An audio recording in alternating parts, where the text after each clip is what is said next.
Welcome back to another interesting tutorial about Google TV. And in today's video, I will show you how to see your watch history in your Netflix app on Google TV. Let me show you how. Very first thing you want to do is to go ahead and open up your Netflix app. The next thing you want to do is to go ahead and make sure you navigate to my Netflix right here.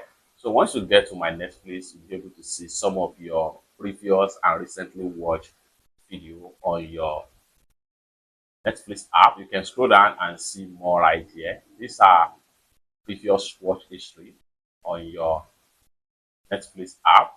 The more you scroll down, the more you see everything right here. Everything depends on the number of the video you have watched so far in your Netflix app. With this, you are able to see some of the previous watch and then some of the currently you are watching on your Netflix app. It's that simple. For more tutorial, tips and tricks about how to use your Netflix app on your Google TV, consider to subscribe. Thank you so much for watching, and I hope to see you in my next video.